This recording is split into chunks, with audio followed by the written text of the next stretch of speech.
Respiring mixture जो आपके पास होता है वो ऑप्टिकली इनएक्टिव होता है। रेस्पिंग मिक्सचर ऑप्टिकली इनएक्टिव होता है। आपसे पूछेंगे बताइए क्यों। रेस्पिंग मिक्सचर, अब जैसे हमने कहा रेस्पिंग मिक्सचर, हमने कह दिया आपके पास प्लस माइनस 2 क्लोरोब्यूटेन, 2 क्लोरोब्यूटेन हमने कहा। तो आप जान रहे हैं कि इसमें प्लस 2 क्लोरोब्यूटेन भी है और माइनस 2 क्लोरोब्यूटेन भी है। प्लस 2 क्लोरोब्यूटेन क्या करेगा, पोलराइज लाइट को कौन सी डायरेक्शन में डेविएट करेगा, प्लस में, मतलब राइट डायरेक्शन में। और माइनस कहाँ करेगा, यस। जितना प्लस 2 क्लोरोब्यूटेन जितना डिग्री पोलराइज लाइट को राइट में रोटेट करेगा उतना ही माइनस क्या कर देगा, लेफ्ट में। Is that clear? तो ये हम एक तरह से कह सकते हैं कि लाइट पहले ऐसे थी और वो राइट डायरेक्शन में इतना डेविएट हो गया, सपोज x डिग्री, और फिर वहाँ पे माइनस भी है, तो वो क्या करेगा, उसी लाइट को जो राइट में x डिग्री डेविएट हुआ था उसी को क्या कर देगा, x डिग्री लेफ्ट में रोटेट कर देगा, तो लाइट वहाँ की नहीं आ जाएगी जहाँ पहले थी। Is that clear?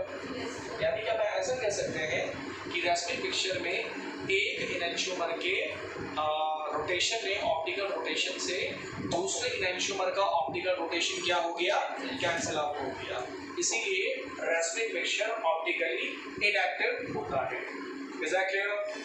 लिखिए इस बात को। अब यही क्वेश्चन कि रेस्पिंग मिक्सचर ऑप्टिकली इनएक्टिव होता है, हमने बताया आपको क्यों होता है। यह क्वेश्चन ऐसे दे दिया था एक बार, plus minus 2 chlorobutane is optically inactive. ये ऑप्टिकली इनएक्टिव है, बताइए क्यों। क्योंकि प्लस माइनस 2 क्लोरोब्यूटेन किस चीज को रिप्रेजेंट कर रहा है, रेस्पिंग मिक्सचर को रिप्रेजेंट कर रहा है, ठीक है, जिसमें एक इनएंशियोमर दूसरे इनएंशियोमर के ऑप्टिकल रोटेशन को कैंसिल आउट कर देगा। बस इतनी सी बात पता होनी चाहिए कि प्लस माइनस अगर लिखा हुआ है तो किसको इंडिकेट कर रहा है, रेस्पिंग मिक्सचर को। रेस्पिंग मिक्सचर ऑप्टिकली एक्टिव नहीं, ऑप्टिकली क्या होगा, इनएक्टिव होता है। तो सेम चीज उन्होंने क्वेश्चन के फॉर्म में पूछी, ठीक है, तो लिख डालिए। रिटेंशन और इन्वर्जन यहाँ पे बोर्ड पे बना हुआ है ये। अब क्या होता है रिटेंशन, क्या होता है इन्वर्जन, ठीक है, पहले समझो। सर ये कार्बन है, दिस इज कार्बन।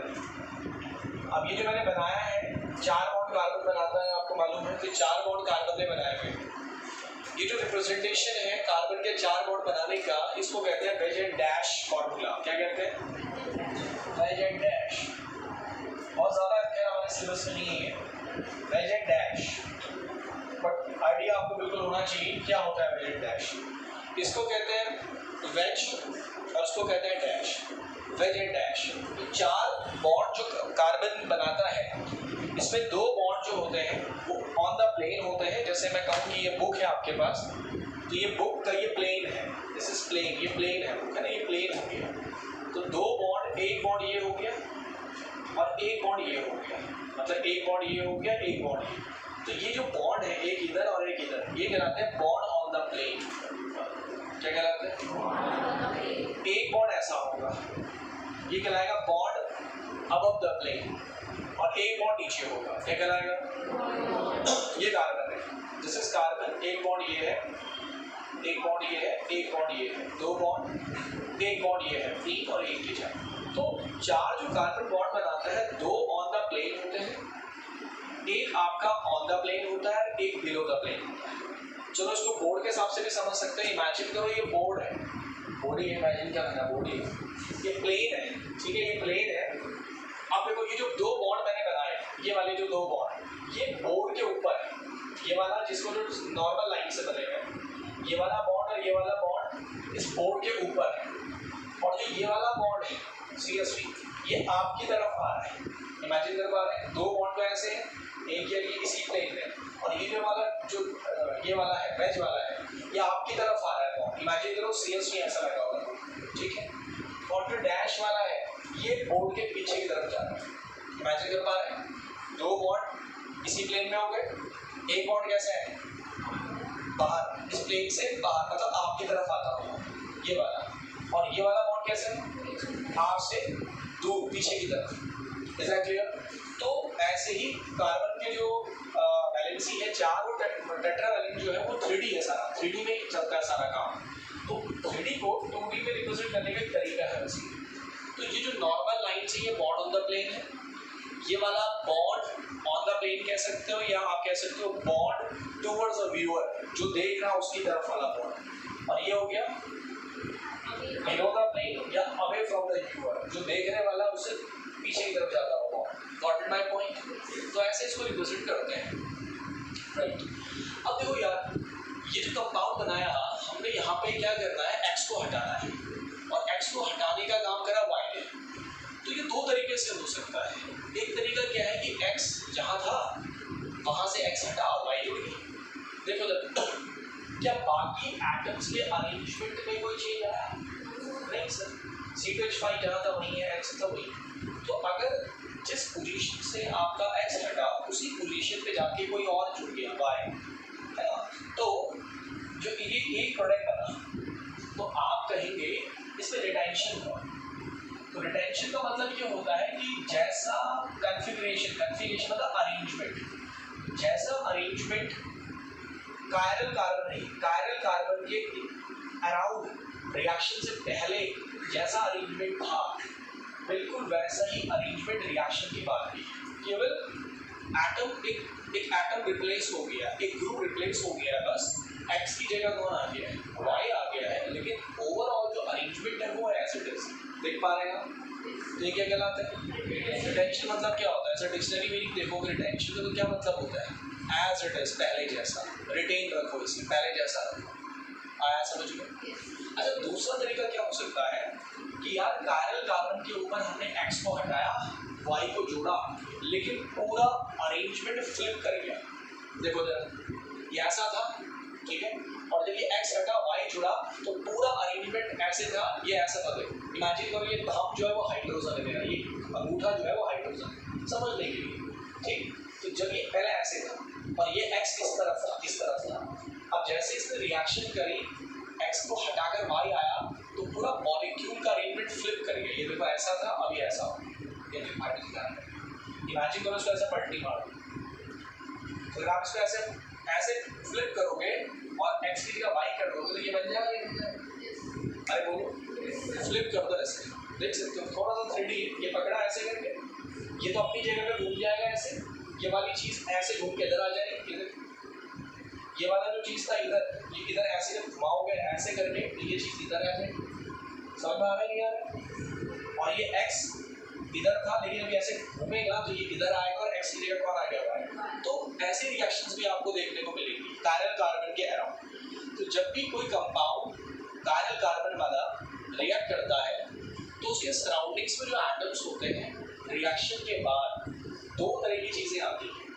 एक रिटेंशन, कि भाई जैसा अरेंजमेंट रिएक्शन से पहले था कायरल कार्बन के अराउंड वैसा ही अरेंजमेंट रिएक्शन के बाद है, केवल कुछ चीज रिप्लेस हुई है लेकिन overall arrangement as it is है। तो आप कहते हैं सर ये तो रिटेंशन हुआ। और अगर रिएक्शन के बाद पूरा अरेंजमेंट फ्लिप कर गया, देख सकते हैं आप इसे, तो आप इसे क्या कहते हैं? आप इसे इन्वर्जन कहते हैं, आप इसे इन्वर्जन कहते हैं। Is that clear? अरे बोलो, बढ़िया। क्या आप मुझे ए और बी पे रिलेशन बता सकते हैं कि ए और बी में क्या रिलेशन होगा? ए और बी में कोई रिलेशन होगा? दो अरेंजमेंट में कोई रिलेशन है? Yes, they are ensures.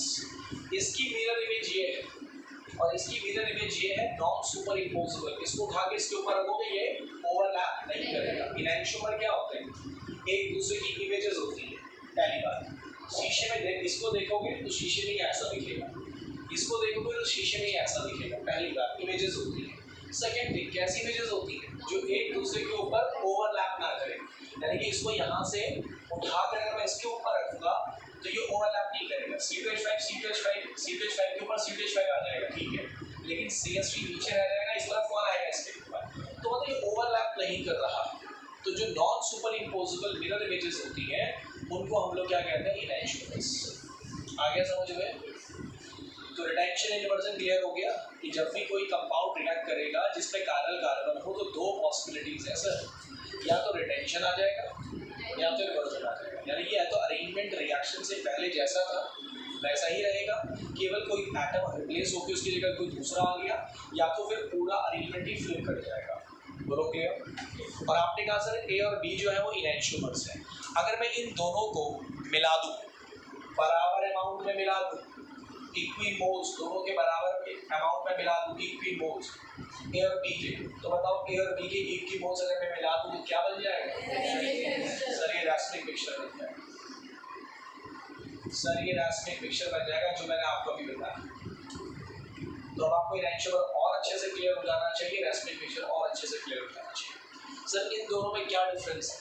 क्या फिजिकल प्रॉपर्टीज इन दोनों की अलग है? नहीं सर। केमिकल प्रॉपर्टीज अलग है? नहीं सर। केवल रोटेशन में फर्क है। अगर ये पोलराइज लाइट को, जो मैंने कल आपको बताई थी पोलराइज लाइट, अगर ये पोलराइज लाइट को लेफ्ट में रोटेट करेगा तो ये उतने ही पोलराइज लाइट को कहाँ रोटेट करेगा?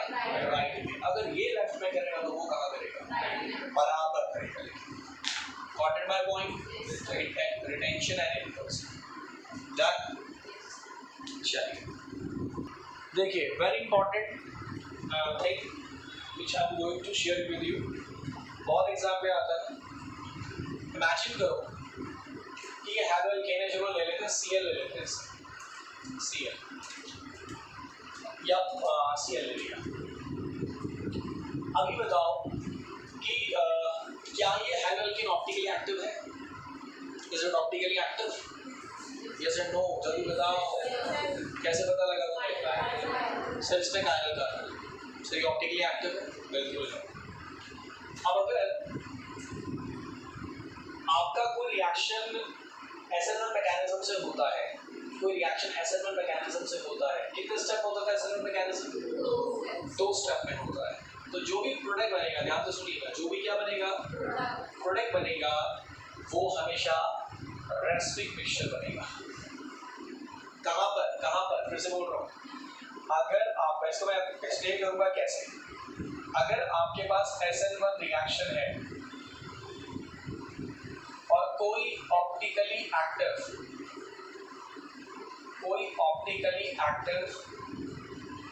आपका हैलो एल्केन है, ऑप्टिकली एक्टिव हैलो एल्केन है, SN1 रिएक्शन हो रही है, ऑप्टिकली एक्टिव हैलो एल्केन है, तो जब वो प्रोडक्ट बनाएगा, रिएक्शन करेगा SN1 रिएक्शन मैकेनिज्म, और जब वो प्रोडक्ट बनाएगा तो प्रोडक्ट हमेशा क्या बनेगा? तो पहले तो आपको रिजल्ट याद होना चाहिए कि क्या होगा। तो बहुत बार पूछा जाता है ये, तो मैं एक्सप्लेन भी कर रहा हूँ कैसे। तो आपसे पूछा जाएगा रैस्मिक मिक्सचर कौन से न्यूक्लियोफिलिक मैकेनिज्म के अंदर बनता है? तो आपका आंसर होगा SN1। अगर आपका हैलो एल्केन ऑप्टिकली एक्टिव है, ऑप्टिकली एक्टिव नहीं है, तब तो इसकी कहानी नहीं है। क्योंकि रैस्मिक मिक्सचर ये सब चीज़ें, जब कोई चीज़ ऑप्टिकली एक्टिव होता है तब बात आती है। और ऑप्टिकली एक्टिव बताने के लिए मैंने आपको बता दिया था कि उसके पास क्या जरूरी है? Chiral carbon. कायरल कार्बन भी आप जानते हैं, जो सिंगल बॉन्डेड कार्बन होता है, 4 अलग-अलग चीज़ों के साथ जुड़ा होता है, उसको कायरल कार्बन कहते हैं। तो अगर आपका हैलो एल्केन ऑप्टिकली एक्टिव है और वो SN1 रिएक्शन मैकेनिज्म से रिएक्शन कर रहा है, तो आपका जो प्रोडक्ट बनता है वो हमेशा क्या बनता है? रैस्मिक मिक्सचर बनता है। इट मीन्स दैट कि SN1 रिएक्शन में जो प्रोडक्ट बनेगा उसमें रिटेंशन भी आएगा और उसमें इन्वर्जन भी आएगा, क्योंकि रैस्मिक मिक्सचर तभी बन सकता है जब रिटेंशन भी आ रहा हो और इन्वर्जन भी आ रहा हो, तभी दोनों बनेंगे और तभी हम कहेंगे रैस्मिक मिक्सचर। अब ये कैसे बनता है सर? कैसे पॉसिबल है कि SN1 रिएक्शन मैकेनिज्म में आप रिटेंशन भी करवाओगे, इन्वर्जन भी करवाओगे, फिर हम कहेंगे दोनों बराबर बनेंगे और रैस्मिक मिक्सचर बनेगा? तो वो मैं सिखाऊंगा। तो पहले तो आपको रिजल्ट पता होना चाहिए कि रैस्मिक मिक्सचर कब बनता है?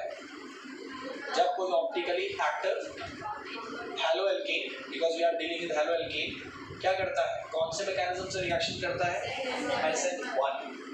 आया समझ में? अभी मैं पूरा मैकेनिज्म बताऊंगा, फिर आपको क्लियर हो जाएगा। और बोर्ड एग्जाम में जनरली ये रिजल्ट पूछा जा रहा है, रिजल्ट बहुत पूछा जा रहा है, अगर आप देखिए। ठीक, लिखो इस बात।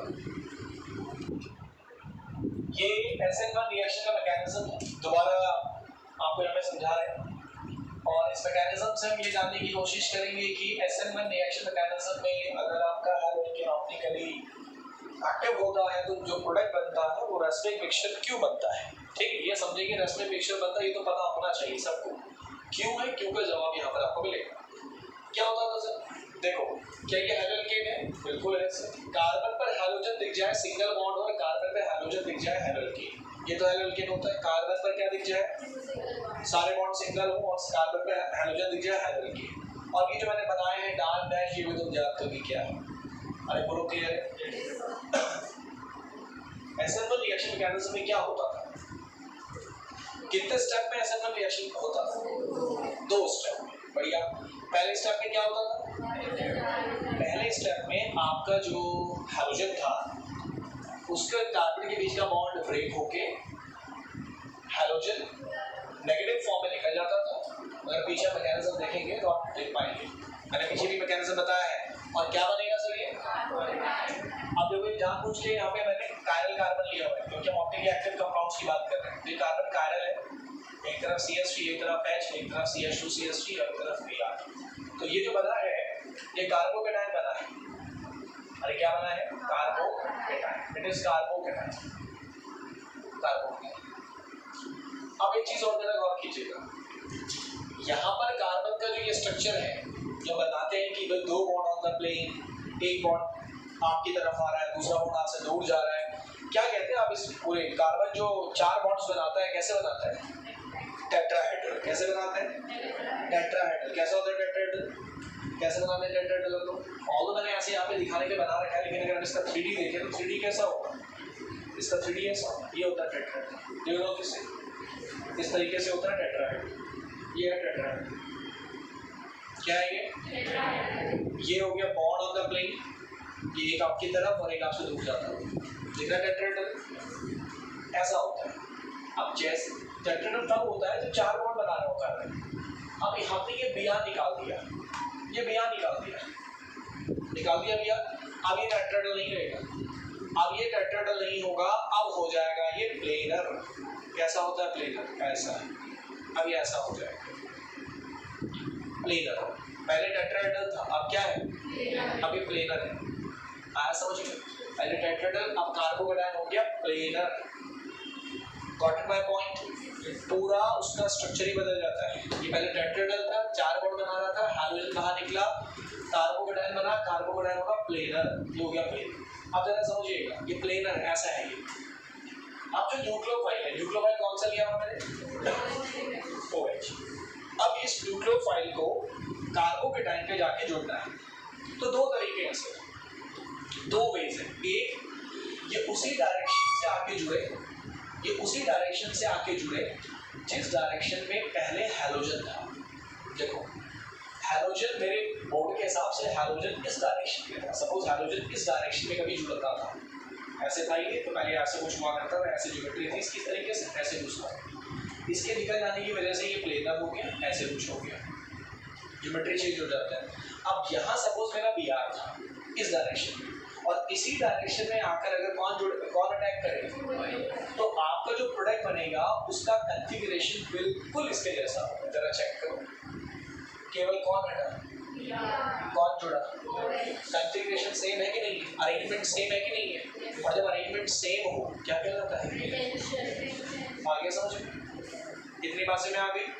ये रिटेंशन हुआ। चलिए सर, अच्छा एक पॉसिबिलिटी और है क्या कि भाई ये आपका कार्बोकेटायन है और जो आपका न्यूक्लियोफाइल है और ये सब 3D है, तो न्यूक्लियोफाइल इस डायरेक्शन से नहीं आ रहा इस कार्बोकेटायन पे, बल्कि कहाँ से आ रहा है?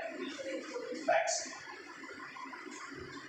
यानी कि उस डायरेक्शन से आ रहा है जहां हमारा हैलोजन हुआ करता था उसके अपोजिट। सपोज हमारा हैलोजन यहाँ था, Br यहाँ था, यहाँ से निकल के बाहर हुआ और इसी डायरेक्शन में आके न्यूक्लियोफाइल आके जुड़ा, तो जो प्रोडक्ट बनेगा उसका कॉन्फ़िगरेशन बिल्कुल हमारे इस रिएक्टेंट के जैसा होगा। एक पॉसिबिलिटी और है, क्योंकि प्लेनर है तो एक पॉसिबिलिटी इसमें और है। क्या पॉसिबिलिटी और है इसमें? कि भाई आपका जो न्यूक्लियोफाइल है वो यहाँ से आके न जुड़े, बल्कि कहाँ से आके जुड़े, ऐसे करके यहाँ से आके जुड़े, इस तरीके से जुड़े। आया समझ में? यानी कि जिस डायरेक्शन में कौन था हैलोजन, उसके जस्ट, तो भाई इससे हमारे पूरे प्रोडक्ट का कॉन्फ़िगरेशन बदल जाएगा। चलो चेक करो, ये देखो मैंने OH कहाँ से अटैच करवाया, पीछे से देख पा रहे हैं आप। यहाँ OH कहाँ से अटैच करवाया? फ्रंट से, जहाँ से हैलोजन था वहीं से ये, और ये OH जहाँ से और उसके अपोजिट डायरेक्शन से। तो अगर आपका न्यूक्लियोफाइल अपोजिट डायरेक्शन से जाके जुड़ेगा, जिस डायरेक्शन में हैलोजन हुआ करता था उसके अपोजिट डायरेक्शन से जाके जुड़ेगा, तो आपके प्रोडक्ट का कॉन्फ़िगरेशन बिल्कुल बदल जाएगा। जरा देखो, जो प्रोडक्ट बनेगा इसको फ्लिप कर दो, ये फ्लिप किया, देखो ये फ्लिप कर दिया। अब यहाँ पहले क्या हुआ करता था, वहाँ कौन आ गया, ये देखो इन्वर्जन हो गया। अरे बोलो इन्वर्जन हो गया, नहीं हुआ, आया समझ में कि नहीं आया? उसमें क्या हुआ, बी आर हटा OH आया एज इट इज। ये लो सर, यहाँ पे क्या हुआ, बी आर हटा OH आया साथ में।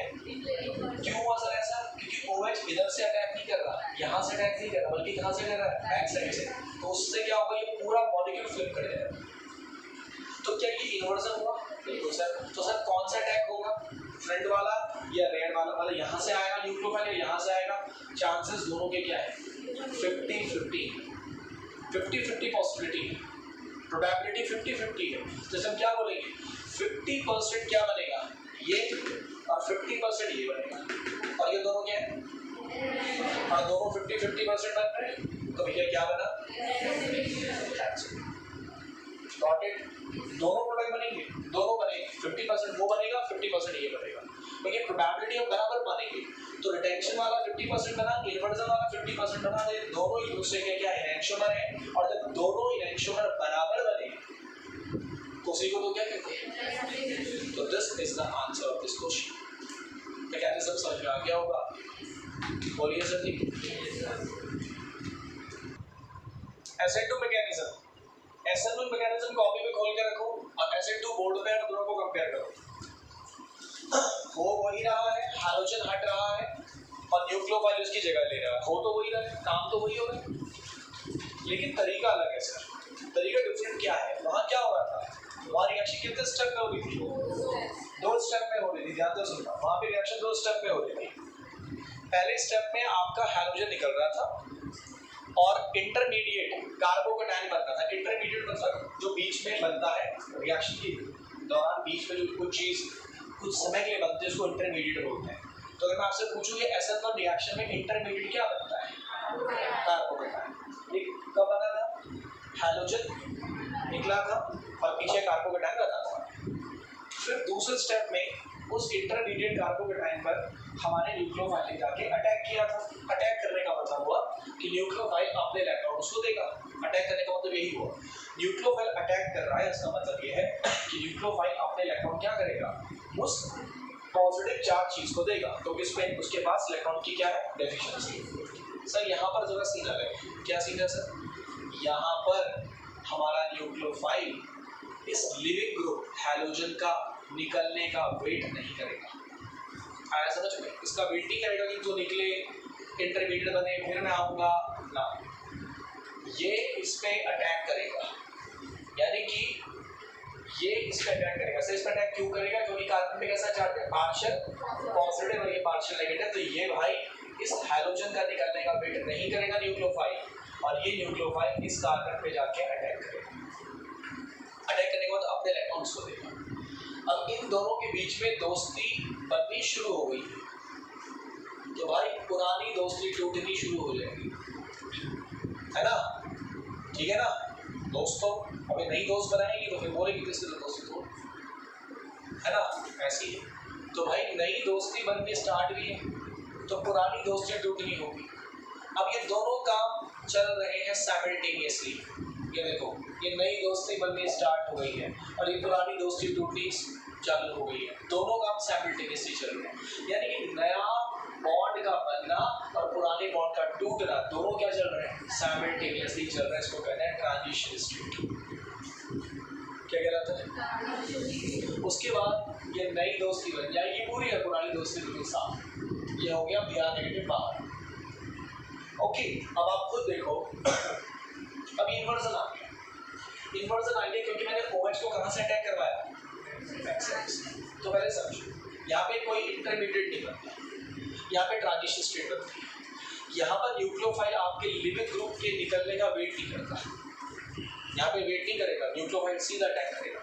जैसे अटैक करेगा, ये इस पे अटैक करेगा, इस पे जुड़ने की स्टार्ट करेगा तो ये निकलना स्टार्ट करेगा। दोनों प्रोसेस एक साथ दिखाई गई है ना, पुराने बॉन्ड का टूटना, नए बॉन्ड का बनना, ट्रांजिशन स्टेट, पुराना बॉन्ड पूरा टूट जाएगा, नया बॉन्ड पूरा बन जाएगा। आगे समझ लो।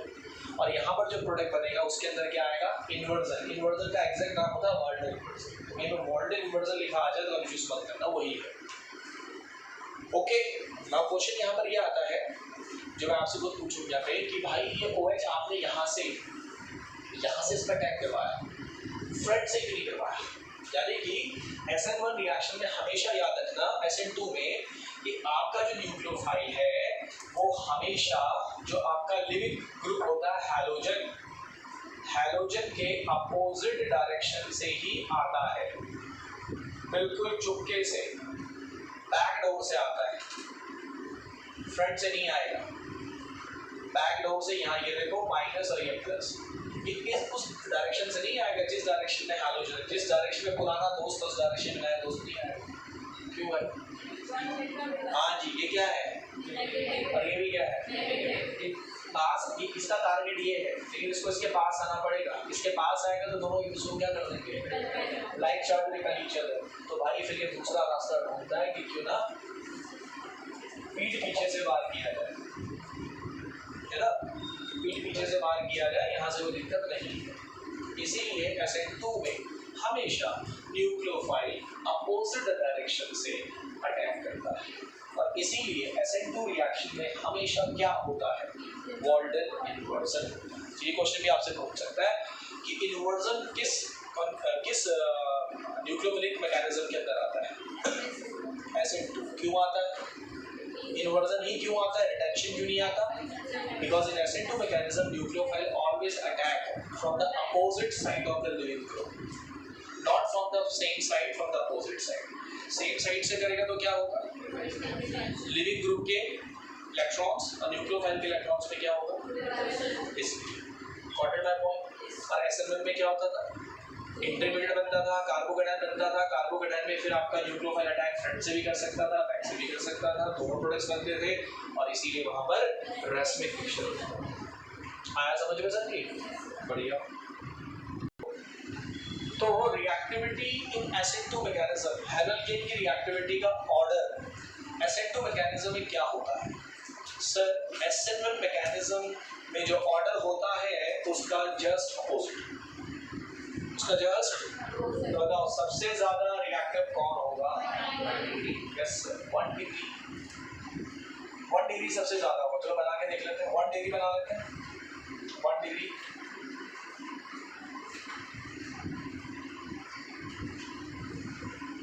1 degree haloalkane will be most reactive,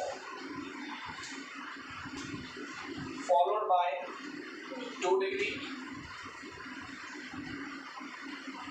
और सबसे कम रिएक्टिव रहेगा 3 डिग्री, सबसे कम रिएक्टिव रहेगा 3 डिग्री। ठीक है, और मैं अगर 1 डिग्री से भी ज्यादा रिएक्टिव बोलूं तो अगर कार्बन जिसमें हैलोजन है उसमें सारे HO मिथाइल बना, ये रिएक्टिविटी ऑर्डर है। ये 1 डिग्री हो गया, जैसे ये भी 1 डिग्री कहलाता है, ये 2 डिग्री हो गया और ये 3 डिग्री हो गया। तो सबसे ज्यादा रिएक्टिव 1 डिग्री है, फिर 2 है, फिर 3 है। और इससे भी ज्यादा देखें तो अगर आप H में सारे, C में सारे H लगा देना तो ये भी 1 डिग्री होता है। मिथाइल ब्रोमाइड है, ये मिथाइल ब्रोमाइड, ठीक है। तो चलो फिलहाल इसको मैं साइड कर रहा हूँ, अभी आपको समझ में आ जाएगा। लिखा है तो लिख लो, कोई दिक्कत नहीं, समझा। अब सर जैसे SN1 मैकेनिज्म में रिएक्टिविटी किस पे डिपेंड करती थी? कार्बोकेटायन की स्टेबिलिटी पे डिपेंड करती थी। जितना स्टेबल कार्बोकेटायन होता था रिएक्शन उतनी फास्ट होती थी। सर यहाँ पे रिएक्टिविटी किस बात पे डिपेंड करती है? यहाँ पर क्या करें, यहाँ पे कैसे देखें सर, यहाँ पर किस चीज़ को देखें?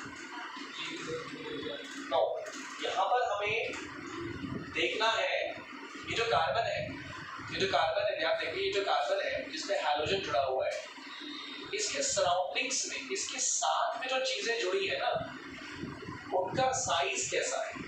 छोटा साइज है या बड़ा साइज है? समझे? देखो हाइड्रोजन बहुत छोटा होता है साइज में, यहाँ पर समझना बहुत आसान सा पर इंपॉर्टेंट है। हाइड्रोजन साइज में छोटा होता है, ये एक कार्बन है और इमेजिन करो आपने छोटी छोटी, अगर मैं सब मॉडल बनाने को आपको बोलूँ तो आप एक बॉल ले ली और आपने छोटी छोटी 2 टेनिस की बॉल ले ली, हाइड्रोजन टेनिस की बॉल को रिप्रेजेंट कर रहा है, छोटी छोटी की। तो एक आपने थोड़ा सा क्रिकेट की बॉल ले ली, सीएससी थोड़ा साइज में क्या है, बड़ा है। तो क्या इस कार्बन के इर्द गिर्द जगह होगी कि नहीं होगी? बोलो जरा जोर से। अगर मैं मॉडल बनाने को बोलूँ इसका, तो सी पे दो ऐसे आपने डंडियों से टेनिस की बॉल जोड़ दी, यहाँ पे एक छोटी टेनिस की बॉल, यहाँ पे क्रिकेट की बॉल, क्योंकि साइज में क्या बड़ा है, ठीक है। तो यार इसके कार्बन के सराउंडिंग्स में आपको क्या जगह मिलेगी या पैक होगा सारा? मिलेगी। तो न्यूक्लियोफाइल को इस कार्बन तक पहुंचने के लिए पूरा स्पेस मिलेगा। अब अगर आप सोचो कि आपने एक टेनिस की बॉल हटाकर एक फुटबॉल रख दी, फुटबॉल बराबर बॉल रख दिया, एक टेनिस की बॉल, एक फुटबॉल और एक क्रिकेट की बॉल, क्या जगह होगी? होगी सर, लेकिन पहले से कम, क्योंकि अब एक क्या आ गया है, एक फुटबॉल आ गई, बड़े साइज का ग्रुप आ गया। अरे बोलो क्लियर है? तो रास्ता थोड़ा सा जैम हो गया। न्यूक्लियोफाइल को इस कार्बन तक पहुंचने में थोड़ा सा दिक्कत आएगा। और अगर मैं कहूँ कि यहाँ पे फुटबॉल रख दो, यहाँ पे फुटबॉल रख दो, यहाँ पे फुटबॉल रख दो, अब बताओ तो भैया कार्बन के सराउंडिंग स्पेस पूरा क्या हो गया, पैक हो गया। भाई इस न्यूक्लियोफाइल को यहाँ तक पहुंचने में बहुत दिक्कत होने वाला है, क्योंकि जगह ही नहीं बची। इसको केमिस्ट्री की भाषा में कहते हैं स्टैटिक हिंड्रेंस। क्या बोलते हैं इसको? Static hindrance. जितना इस कार्बन के सराउंडिंग एटम्स जो उस पे जुड़े हुए हैं वो जितने छोटे होंगे उतना अच्छा है, उतनी हिंड्रेंस क्या होगी, कम होगी। हिंड्रेंस कम होगी तो न्यूक्लियोफाइल को प्रॉपर जगह मिलेगी किस तक पहुंचने में, कार्बन तक पहुंचने में पूरी जगह मिलेगी। स्टेरिक हिंड्रेंस कम है, न्यूक्लियोफाइल के लिए अच्छा है। आपने यहाँ बड़े साइज के एटम्स रख दिए, C2H5, C3H7, यहाँ बेंजीन रख दिया आपने, बड़े जितने ज्यादा कार्बन उतना बड़ा साइज, जितने ज्यादा कार्बन उतना बड़ा साइज, तो आपने यहाँ बड़े बड़े साइज के ग्रुप्स लगा दिए, है ना। तो भाई क्या होगा, स्टैटिक हिंड्रेंस बहुत ज्यादा हो जाएगी, हिंड्रेंस मतलब रुकावट बहुत ज्यादा हो जाएगी और न्यूक्लियोफाइल इस कार्बन तक आसानी से नहीं पहुंच पाएगा। तो अगर आप चाहते हैं कि हिंड्रेंस कम हो ताकि रिएक्शन फास्ट हो, तो कार्बन के सराउंडिंग में क्या रखना होगा, छोटे साइज के एटम। तो भैया इसीलिए देखो छोटे साइज के कितने एटम है, 2, और इससे भी ज्यादा रिएक्टिविटी कम हो जाएगी। अगर इस कार्बन पे जिसमें हैलोजन है आप उसमें सब पे क्या रख लो, हाइड्रोजन, ये सबसे रिएक्टिव होगा। यहाँ पे रिएक्टिविटी कम क्यों हो गई, यहाँ पे 2 बड़े साइज के आ गए और यहाँ और कम क्यों हो गई, और इससे भी कम हो जाएगी। अगर आप CH3 की जगह क्या रख दो, C2H5, या इस CH3 में बेंजीन रख दो, या इस CH3 की जगह C3H7। जितना बड़ा कार्बन का ग्रुप आप इस कार्बन के सराउंडिंग में लगाओगे उतनी हिंड्रेंस बढ़ने लगेगी, और हिंड्रेंस बढ़ने लगेगी तो रिएक्टिविटी, फिर नेट शेल क्या सीखा, इन SN2 mechanism reactivity depends upon the static hindrance around the carbon having halogen. जिस कार्बन पे हैलोजन जुड़ा हुआ है उसके सराउंडिंग में हिंड्रेंस कितनी है इस पे रिएक्टिविटी डिपेंड करेगी। हिंड्रेंस कम होगी तो रिएक्टिविटी ज्यादा होगी, हिंड्रेंस ज्यादा होगी तो रिएक्टिविटी कम होगी। यहाँ पे कार्बोकेटाइन का कोई कॉन्सेप्ट ही नहीं, स्टेबिलिटी का कोई कॉन्सेप्ट नहीं, यहाँ कॉन्सेप्ट है हिंड्रेंस का। आ गया समझ में? और इसीलिए ऑर्डर जस्ट क्या आ गया, उसका अपोजिट आ गया। Got it? चलिए ठीक है। तो फिर एक चीज बता दूं कि SN2 को SN2 क्या क्यों कह रहे हैं, लिखना भूल गए थे।